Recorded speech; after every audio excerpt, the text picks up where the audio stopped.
ನೀವಿನ್ನು ನಿಮ್ಮ ಡೈಮಂಡ್ ಕನ್ನಡ ಟಿವಿಗೆ ಸಬ್ಸ್ಕ್ರೈಬ್ ಆಗಿಲ್ಲವೇ? ಹಾಗಿದ್ದರೆ ಸಬ್ಸ್ಕ್ರೈಬ್ ಬಟನ್ ಮೇಲೆ ಕ್ಲಿಕ್ ಮಾಡಿ ಹಾಗೂ ನಮ್ಮ ಹೊಸ ವಿಡಿಯೋಸ್ ಅಪ್ಲೋಡ್ಗೋಸ್ಕರ ಪಕ್ಕದಲ್ಲಿ ಕಾಣುವ ಬೆಲ್ ಬಟನ್ ಮೇಲೆ ಕ್ಲಿಕ್ ಮಾಡಿ. ನಮ್ಮ ಎಲ್ಲ ವಿಡಿಯೋಸ್ಗಳನ್ನು ಲೈಕ್ ಮಾಡಿ, ಶೇರ್ ಮಾಡಿ ಹಾಗೂ ಕಮೆಂಟ್ ಮಾಡಿ.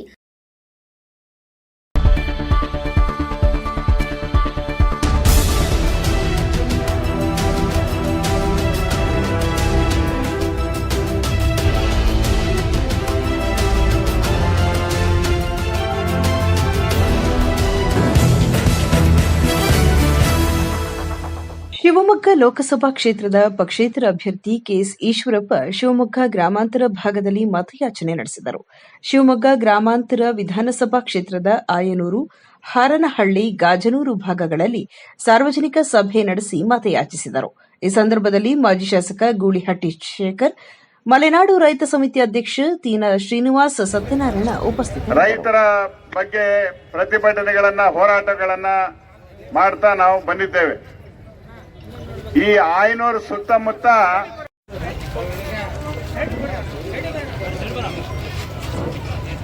ನಮ್ಮ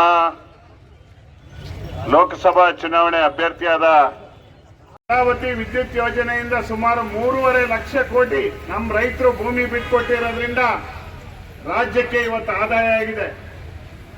ಸಂಸದರಾಗಿರ್ತಕ್ಕಂಥವ್ರು ಈಗಿರ್ತಕ್ಕಂಥ ರೈತರ ಸಮಸ್ಯೆ ಅತ್ಯಂತ ಗಂಭೀರವಾಗಿದೆ. ಇಲ್ಲಿ ಬ್ಯಾಡ್ನಾಳ, ಚೋಡ್ನಾಳ, ಮಂಡಗಟ್ಟ ಈ ಸುತ್ತಮುತ್ತ ಭಾಗದಲ್ಲಿ ಶರಾವತಿ ಮುಳುಗಡೆ ಸಂತ್ರಸ್ತರಿಗೆ ಕೊಟ್ಟಂತ ಜಮೀನು ಹಕ್ಕುಪತ್ರ ಕೊಟ್ಟಂತದನ್ನ